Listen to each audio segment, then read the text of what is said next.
तो आज का हमारा टॉपिक है छंद। और छंद से संबंधित आप किसी भी एग्जाम की तैयारी कर रहे हो तो यहाँ से आपका एक प्रश्न भी बाहर नहीं जाएगा, इस बात की आपको हम 100% गारंटी देते हैं। और छंद को हम इतना डिटेल से पढ़ने वाले हैं कि शायद आपने अभी तक इतना डिटेल से नहीं पढ़ा होगा। तो स्टार्ट करते हैं आज का हमारा टॉपिक छंद। तो सबसे पहले हमें यही पता होना चाहिए कि छंद होता क्या है। आप हमेशा ही याद रखिए, जो काव्य की रचना की जाती है तो काव्य की रचना में जब आपका व्याकरणिक नियमों का प्रयोग किया जाता है तब उसे हम छंद कहते हैं। जैसे कि हम क्या कहेंगे,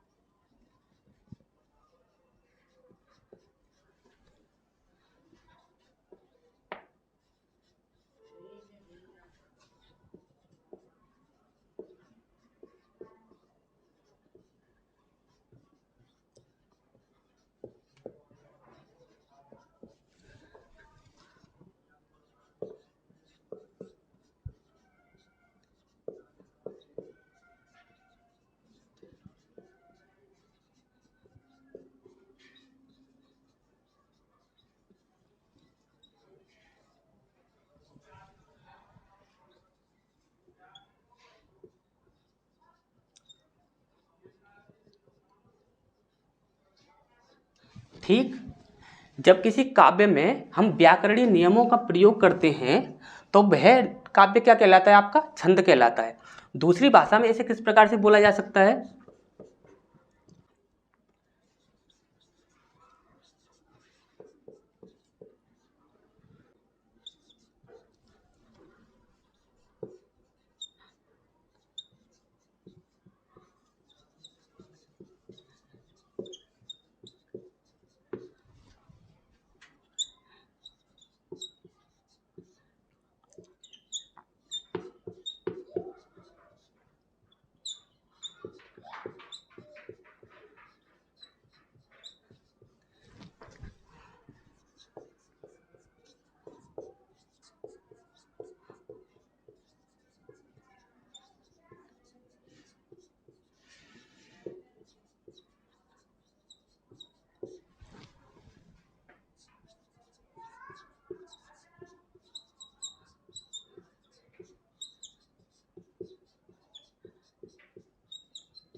तो क्या कह सकते हैं हम, जब वर्णों व मात्राओं की संख्या, क्रम, गणना, गति, मति आदि बातों को ध्यान में रखकर किसी काव्य की रचना की जाए तो वही क्या कहलाएगा, आपका छंद कहलाएगा। इतनी सी बात आपको अच्छे से समझ आ गई होगी। इसके बाद कुछ और भी पॉइंट हैं जो कि आपके डीप में पूछे जाते हैं, उन्हें भी देख लेते हैं।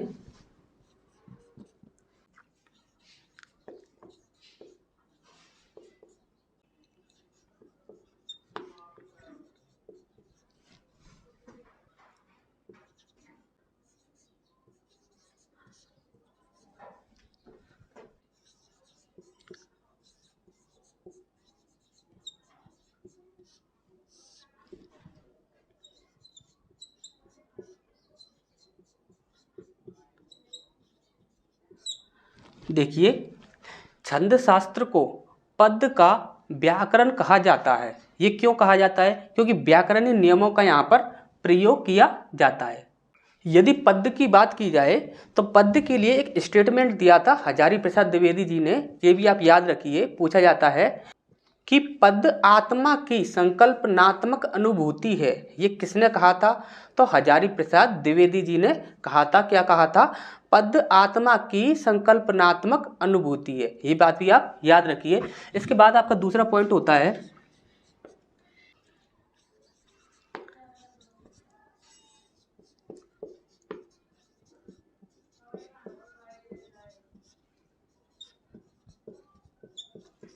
छंद का सर्वप्रथम प्रयोग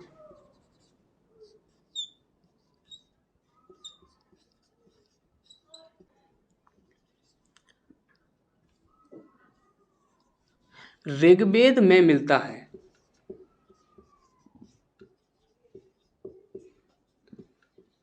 कभी भी पूछा जाएगा कि छंद का सर्वप्रथम जो प्रयोग मिलता है वो कहाँ मिलता है, तो ऋग्वेद में मिलता है। इसके बाद आपका नेक्स्ट पॉइंट है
तो यहाँ पर आपको समझना है, जब आपसे पूछा जाता है कि छंद शास्त्र के आदि प्रणेता कौन थे, तब आप बताओगे कि वो कौन थे, पिंगल नाम के ऋषि थे।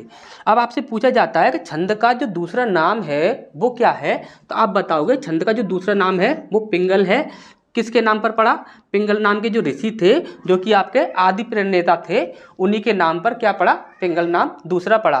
तो तब तक आप इसका स्क्रीनशॉट लीजिए, फिर इससे आगे हम देखते हैं।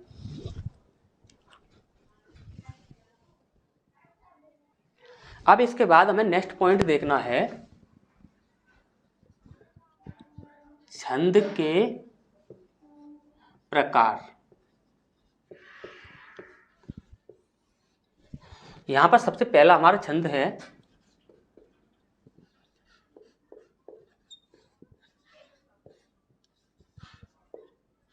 मात्रिक छंद। मात्रिक छंद क्या होता है, जब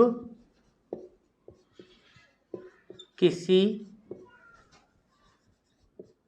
काव्य की पहचान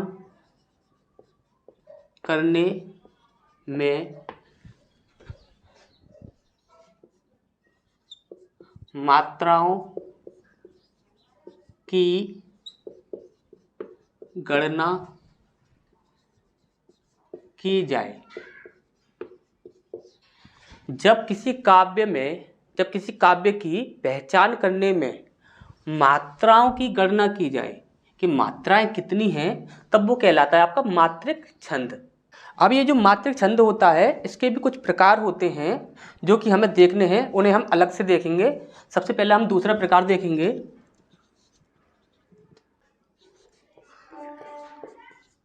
वर्णिक छंद। ये आपका दूसरा पॉइंट है आपका, वर्णिक छंद। अब वर्णिक छंद क्या होता है, जहां काव्य की पहचान करने के लिए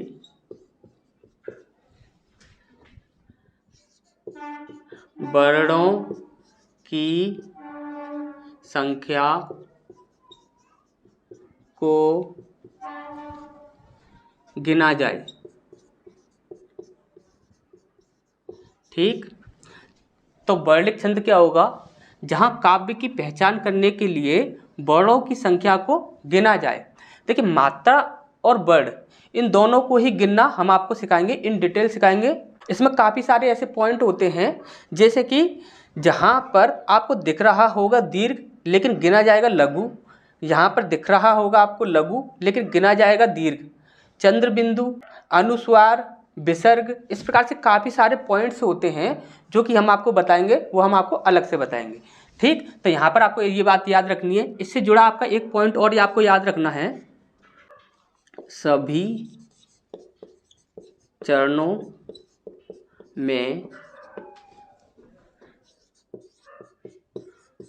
वर्णों की संख्या समान रहती है। और लघु गुरु का क्रम समान रहता है। जहाँ क्या होता है, सभी चरणों में वर्णों की संख्या समान रहती है और लघु गुरु का क्रम समान रहता है। ठीक, लघु और गुरु का जो क्रम होता है वो भी आपका क्या होता है, समान रहता है। इसके बाद हमारा नेक्स्ट है तीसरा,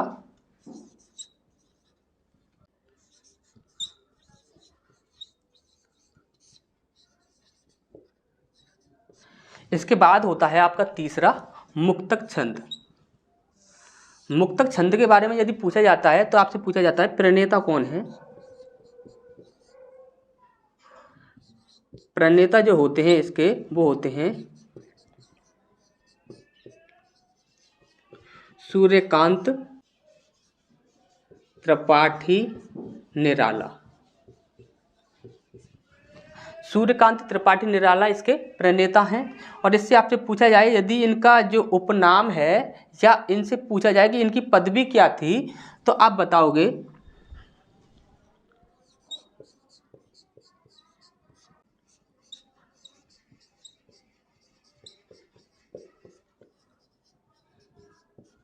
ठीक। तो उनका जो उपनाम है या उन्हें हिंदी में जो पदवी मिली है वो क्या है, महाप्राण कवि। इसके बाद एक क्वेश्चन और पूछा जाता है, जैसे कि सूर्यकांत त्रिपाठी निराला जो थे उनकी प्रथम पुस्तक क्या थी, तो वो भी देख लेते हैं।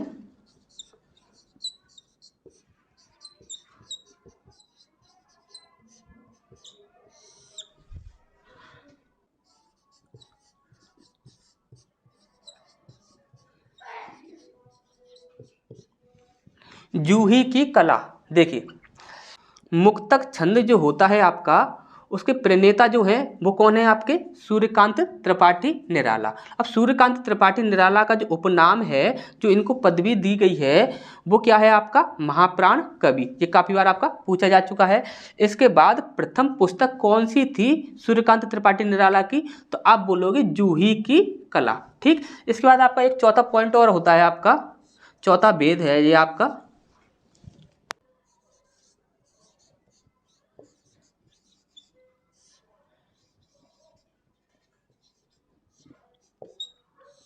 ये है होता है आपका लयात्मक छंद। अब लयात्मक छंद क्या होता है,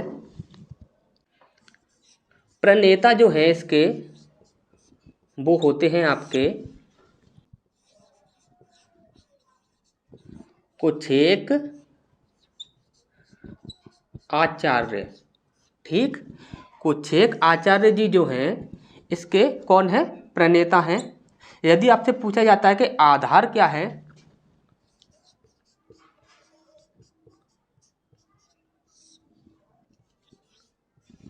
ले, आप बताओगे आधार क्या है इसका, तो आप बताओगे ले। ठीक, यहाँ पर आप ध्यान से समझिए, लयात्मक छंद जो होता है इसके जो प्रणेता हैं वो हैं आपके कुछेक आचार्य। और इसके बाद यदि पूछा जाए कि किस आधार पर बताया गया है, देखिए कुछेक आचार्य जो थे उन्होंने लय के आधार पर, किस आधार पर, लय के आधार पर बताया है कि एक लयात्मक छंद और होता है। और यदि इसमें पूछा जाए कि प्रयोग किसका किया जाता है,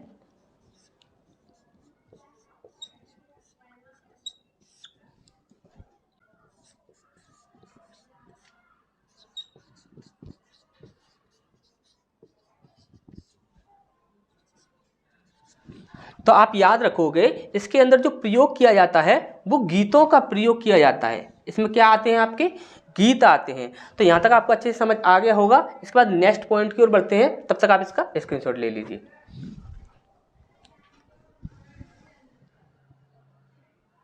इसके बाद अब हमारा नेक्स्ट पॉइंट है, हमने छंद के प्रकार पढ़े थे, अब हमें पढ़ना है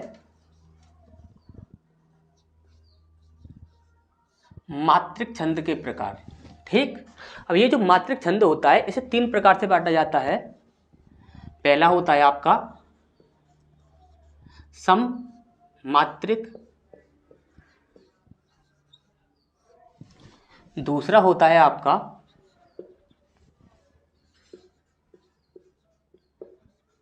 विषम मात्रिक और तीसरा होता है आपका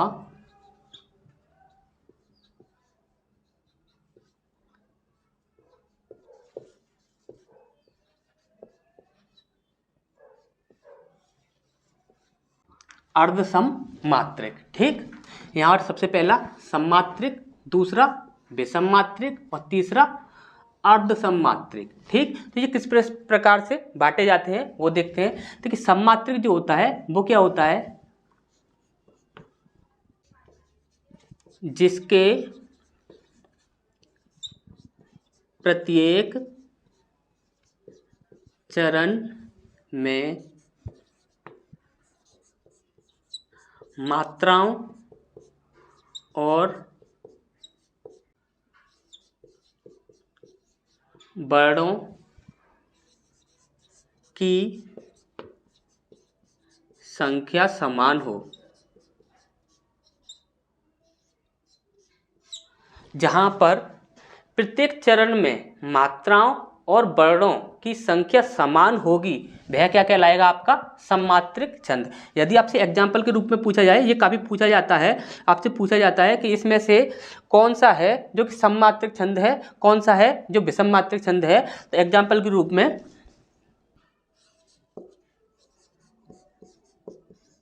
वंशस्थ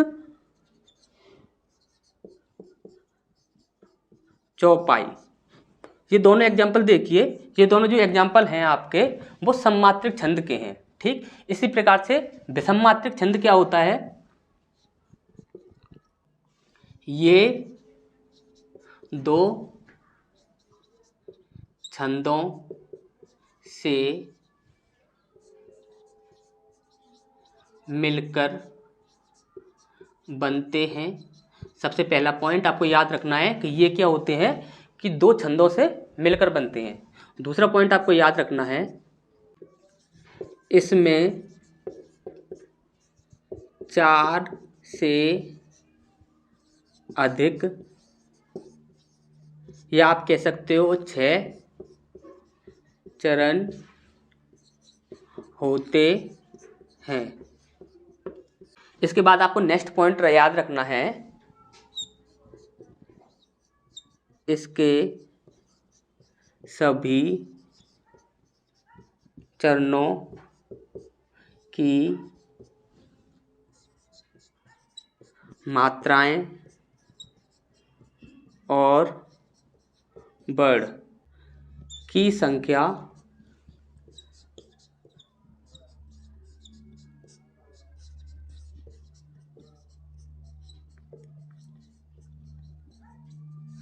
इसमें आपको याद रखना है, इसके सभी चरणों की मात्राएं और वर्णों की संख्या विषम होती है। ठीक, एग्जाम्पल के रूप में आपसे पूछा जाता है,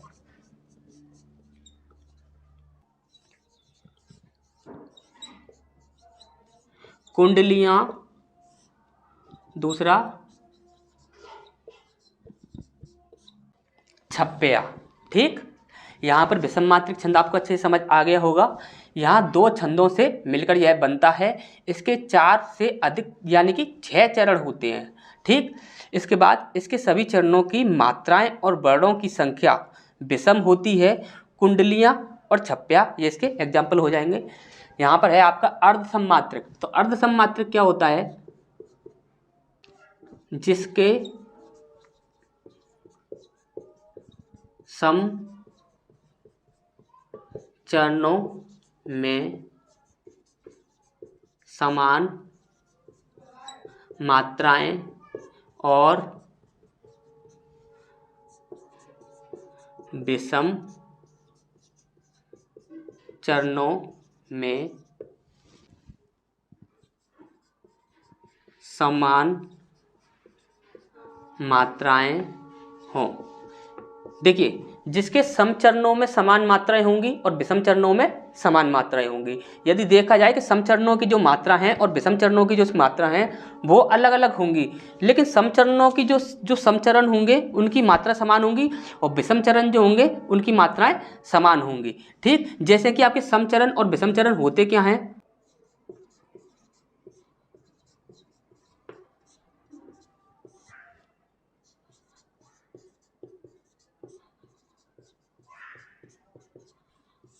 देखिए आपके समचरण कौन से होते हैं और विषम चरण कौन से होते हैं, तो इस चीज़ को जान लीजिए। दूसरा और चौथा चरण जो होता है वो आपका समचरण में आता है, और यहीं पर पहला और तीसरा जो चरण होता है वो आपका विषम चरण में आता है। तो ये चीज़ आपको अच्छे से समझ आ गई होगी। यहाँ पर क्या होगा कि जो समचरण है, दूसरा और चौथा जो चरण है, ये चीज़ें हम आपको बताएंगे कि ये किस प्रकार से बनते हैं इसके बाद नेक्स्ट पॉइंट में। तो यहाँ पर देख लीजिए, समचरण जो होंगे दूसरा और चौथा, इनकी मात्राएं अलग होंगी। यानी कि हम वैसे ही एग्जाम्पल के तौर पर यदि हम बोलें, यदि दूसरे और चौथे चरण में आपकी 16 मात्राएँ हैं, तो आपके विषम चरण में जो होगा पहले और तीसरे चरण में, इसमें 16 मात्राएँ नहीं होंगी, अलग अलग मात्राएँ होंगी। ठीक, तो इस प्रकार से क्या होगा, समचरण की समान मात्राएं होंगी, इसमें भी 16 और इसमें भी 16, यदि इसमें 12 तो इसमें भी 12।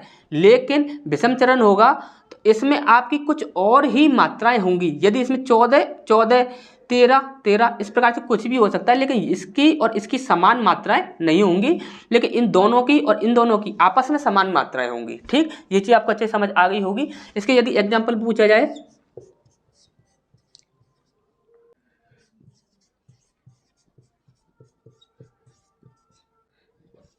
वियोगिनी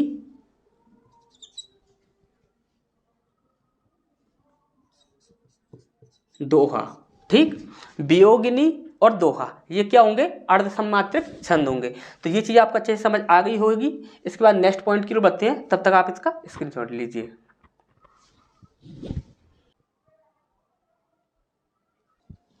इसके बाद हमारा नेक्स्ट पॉइंट है छंद के अंग। ये very very most important part है इसका, छंद का। तो यहाँ पर हमें पढ़ने होंगे छंद के अंग। तो छंद के अंग क्या होते हैं, सबसे पहला पढ़ेंगे हम चरण, पद या पाद। इन्हें 3 नामों से जाना जाता है, छंद, पद या पाद। ठीक, अब यहाँ पर ये होता क्या है, काव्य में जितने वाक्य होते हैं, देखिए काव्य में जितने भी वाक्य जो होते हैं वो सभी आपके क्या कहलाते हैं, चरण या पद या पाद। अब दूसरी चीज, 2 चरणों या पदों या पादों के योग से एक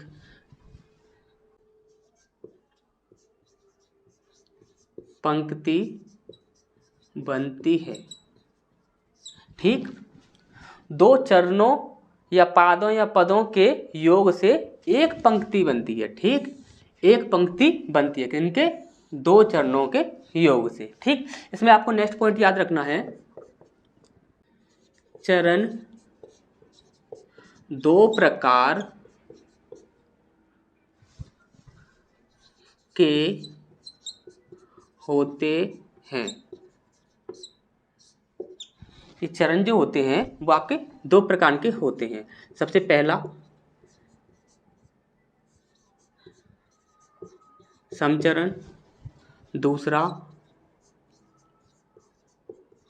विषम चरण। एक होता है आपका समचरण, दूसरा होता है आपका विषम चरण। ठीक, तो ये किस प्रकार से होते हैं, एक एग्जाम्पल की सहायता से समझते हैं।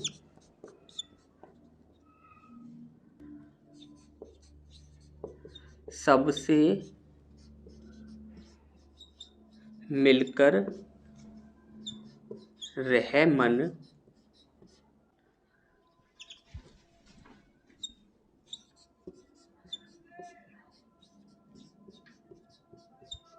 बैर बिसार।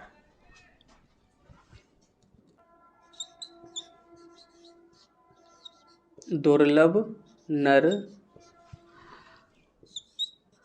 तन पाकर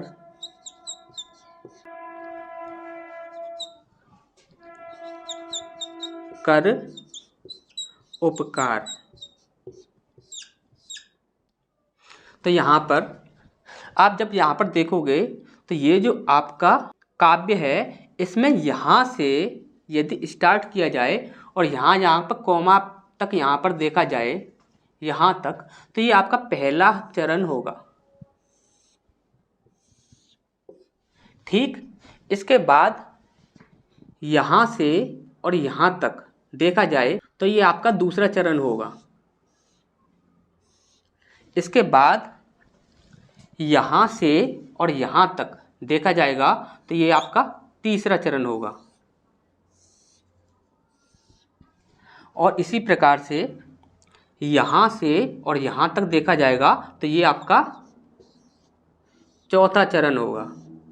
अब यहाँ पर पूछा जाता है कि समचरण और विषम चरण क्या होंगे, तो आप हमेशा ही बताओगे ये आपका दूसरा और चौथा।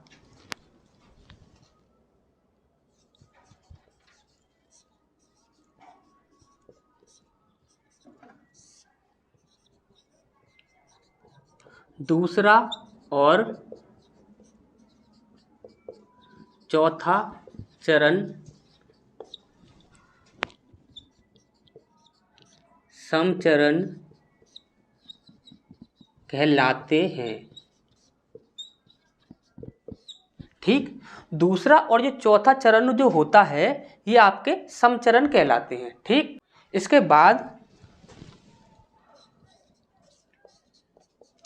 विषम चरण, तो यहाँ पर पहला और जो तीसरा होता है, देखिए दूसरा और चौथा ये आपके क्या हो गए, समचरण हो गए। इसी प्रकार से पहला और तीसरा, पहला और तीसरा चरण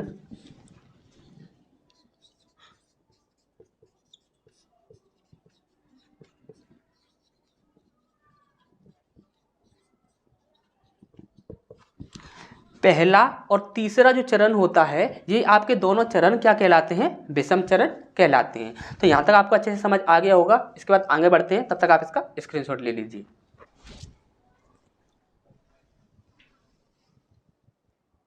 तो इसके बाद हमारा नेक्स्ट पॉइंट है दूसरा वर्ड। इससे संबंधित आपका एक प्रश्न पूछा जाता है, काफी बार पूछा भी गया है।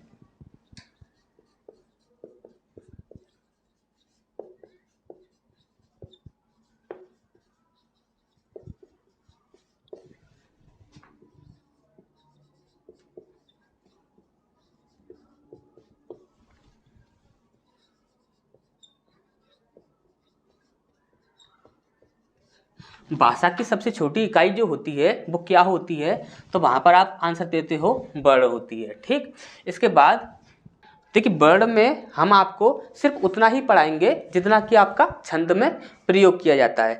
अगर आपको इन डिटेल और भी पढ़ना है तो आप वर्णमाला वाली जो हमारी वीडियो है उन्हें देख लीजिए, वहां पर आपको इन डिटेल मिल जाएगा। ठीक, तो वर्ड में अभी हमें पढ़ना है वर्ड के प्रकार।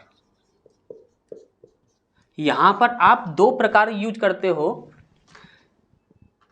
पहला होता है आपका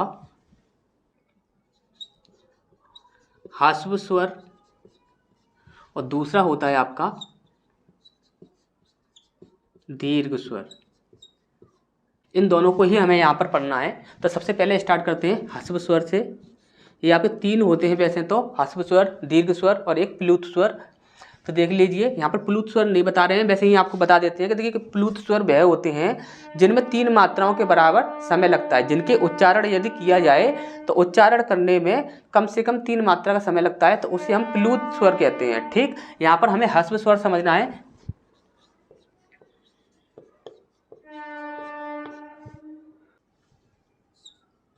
ह्रस्व स्वर का जो चिन्ह होता है वो आपका ये होता है। ठीक, यहाँ पर जब हम छंद की बात करते हैं तो ये आपका चिन्ह रहेगा,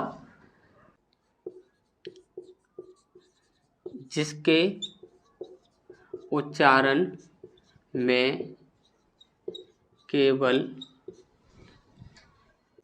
एक मात्रा के बराबर समय लगे। ठीक, जिसके उच्चारण में केवल एक मात्रा के बराबर समय लगता है वह कहलाता है आपका ह्रस्व स्वर। एग्जाम्पल के तौर पर देखा जाए, छोटा आ, छोटी ई, छोटा ऊ और आपका री। ठीक, ये आपके टोटल 4 होते हैं। ठीक, ये आपके ह्रस्व स्वर कहलाते हैं, इन्हीं को हम लघु स्वर भी कहते हैं। ठीक, दूसरा है आपका दीर्घ स्वर। अब दीर्घ स्वर क्या होते हैं? जिनके उच्चारण में 2 मात्रा के बराबर समय लगे। ठीक, जिनके उच्चारण में 2 मात्रा के बराबर, कितनी मात्रा के बराबर? 2 मात्रा के बराबर समय लगेगा, तो वो क्या कहलाएगा? आपका दीर्घ स्वर कहलाएगा। एग्जाम्पल के तौर पर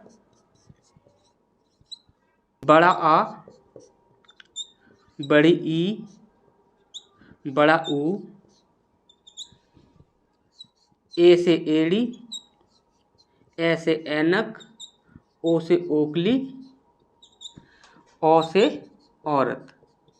इनकी जो टोटल संख्या होती है वो आपकी 7 होती है। 1 2 3 4 5 6 और एक 7। ठीक, और इसका जो चिन्ह होता है, यदि चिन्ह की बात की जाए तो चिन्ह होता है आपका ये। ठीक, इस प्रकार से ये आपका चिन्ह होता है। ठीक, एस टाइप में। ठीक, तो आगे बढ़ते हैं, तब तक आप इसका स्क्रीनशॉट ले लीजिए।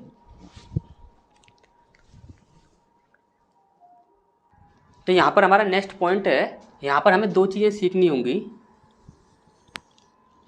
सबसे पहला,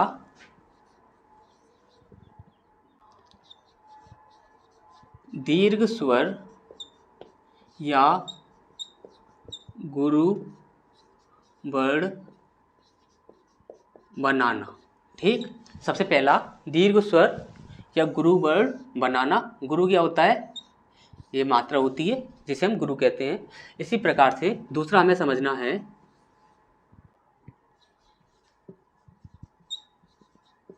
संयुक्त स्वर बनाना। ठीक, ये संयुक्त स्वर जो होते हैं वो भी आपके गुरु में ही आते हैं। तो ये किस प्रकार से बनाए जाते हैं? सबसे पहले देख लेते हैं दीर्घ स्वर या गुरु वर्ण को।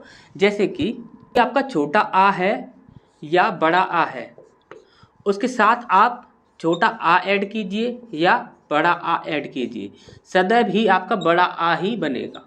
ठीक, इसी प्रकार से छोटी ई हो या बड़ी ई हो, इसमें से किसी के भी साथ छोटी ई ऐड कीजिए या बड़ी ई ऐड कीजिए, हमेशा ही आपका बड़ी ई ही बनेगा। ठीक, इसके बाद यदि आपका छोटा ऊ हो या बड़ा ऊ हो, इसके साथ आप ऐड कीजिए, छोटा ऊ ऐड कर दीजिए या बड़ा ऊ ऐड कर दीजिए, हमेशा ही आपका बड़ा ऊ बनेगा।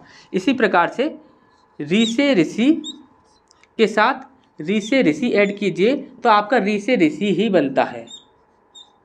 ठीक, अब इसी प्रकार से हमें जानना है संयुक्त स्वर बनाना। जैसे कि आ के साथ ई ऐड करते हैं, छोटा ई, तो बनता है हमारा ए। ठीक, इसी प्रकार से यदि आ के साथ बड़ी ई ऐड कर देते हैं तो हमारा बनता है ए। ठीक, यदि आ के साथ यदि हम छोटा ऊ ऐड करते हैं तो बनता है हमारा ओ।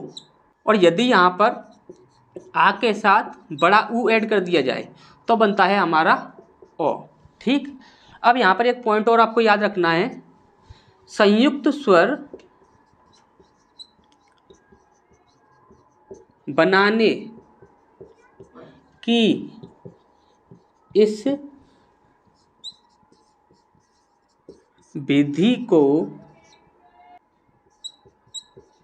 गुण कहा जाता है।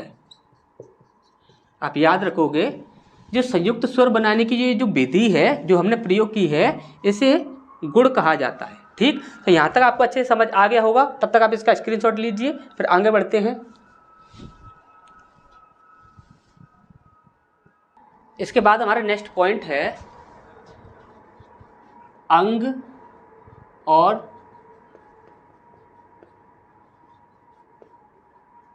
विसर्ग। इनके बारे में आप जानना है। ये ना तो स्वर होते हैं और ना ही व्यंजन।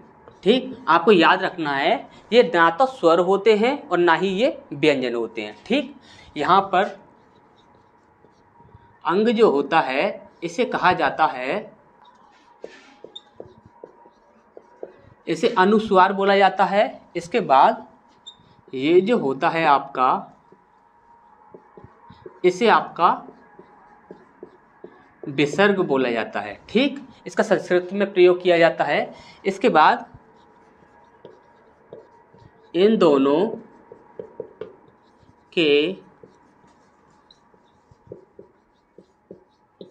सम्मिलित रूप को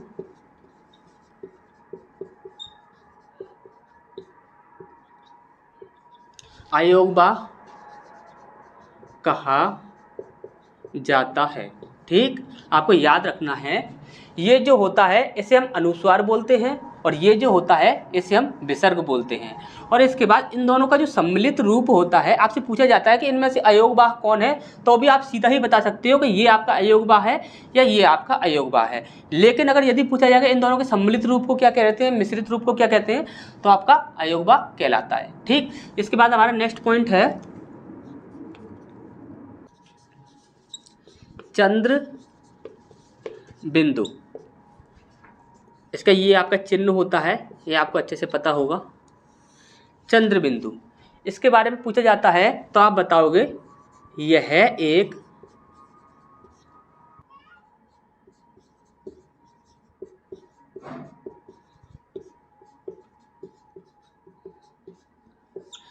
एक विशेषक चिन्ह है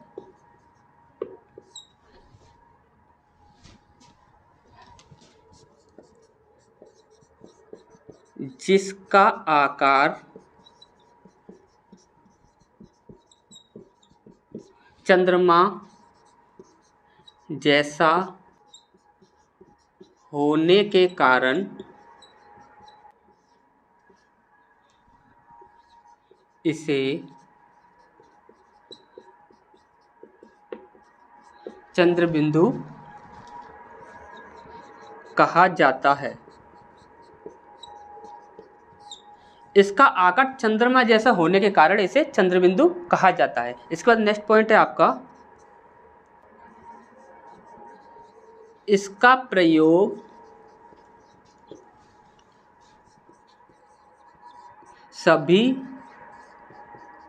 लिपियों में समान रूप से होता है। देखिए, जितनी भी आपकी लिपियां होती हैं, जैसे कि आपकी गुरुमुखी लिपि होती है, रोमन लिपि होती है, देवनागरी लिपि होती है आपकी, तो जितनी भी प्रकार की आपकी लिपियां होती हैं उन सभी में सिर्फ इसी प्रकार से ये प्रयोग होता है। इसका जो साइन होता है वो चेंज नहीं होता। जैसे कि आप देखते हो कि यदि हम रा लिखते हैं तो रा हिंदी में कुछ और प्रकार से लिखा जाता है, आपका पंजाबी या मराठी में अलग प्रकार से लिखा जाता है। तो इस प्रकार से इसका जो साइन होता है वो आपका चेंज नहीं होता, हर लिपि में एक समान ही रहता है। ठीक, अब यहाँ पर नेक्स्ट पॉइंट है हमारा, इसकी मात्रा को कभी भी छंद में नहीं गिना जाता। इसकी ये जो मात्रा होती है इसे छंद में कभी भी गिना नहीं जाता है। जैसे कि आपको एग्जांपल के तौर पर बताते हैं, जैसे कि हमने लिखा है ये का लिखा है और का पर हमने यदि चंद्रबिंदु लगाई है तो यहाँ पर ये जो का होगा ना, यहाँ पर इसकी सिर्फ और सिर्फ एक मात्रा ही गिनी जाएगी, यानी कि इसे लघु ही गिना जाएगा। यदि इसी प्रकार से यदि हम का पर एक डंडा लगाकर यूँ कर देते हैं, तब यहाँ पर 2 ही मात्राएं गिनी जाएंगी, इससे ज़्यादा कुछ भी नहीं होगा। यानी कि देखिए का को यदि हम सिंगल लिखते हैं तो भी आपकी एक ही मात्रा गिनी जाती है। ठीक, इसके बाद यदि हम का को बड़े आ के डंडा के साथ गिने तो यहाँ पर इसको गुरु माना जाता है। तो देखिए चंद्र बिंदु लगाइए या ना लगाइए, फर्क कोई भी नहीं पड़ेगा मात्रा पर, यानी कि इसकी मात्रा जो होती है वो कभी भी काउंट नहीं की जाती है। तो ये चीज़ें आपको अच्छे से समझ आ गई होगी। जो मात्राएं वाला जो टॉपिक है आपका वो काफ़ी इम्पोर्टेंट टॉपिक है। उसमें हम आपको काफ़ी सारे ऐसे पॉइंट बताएंगे जिनमें क्या होता है कि कहीं पर लघु स्वर दिखाई देता है आपको, लेकिन उसे हमें गुरु में ऐड करना होता है, यानी कि एक मात्रा के स्थान पर 2 मात्रा गिननी पड़ती हैं। लेकिन कहीं पर हमें गुरु दिखता है और उसे हमें लघु में गिनना होता है, यानी कि 2 मात्राएं जहाँ पर लगानी चाहिए वहाँ पर सिर्फ और सिर्फ हमें 1 मात्रा लगानी होती है। और लघु और गुरु क्या क्या होते हैं, बहुत सारे ऐसे पॉइंट्स हैं जो कि आपको किताबों में नहीं मिलेंगे। तो वो सारी चीज़ें हम आपको बताने वाले हैं, तो उसे हम पढ़ेंगे नेक्स्ट पार्ट में। तो मिलते हैं फिर नेक्स्ट क्लास में।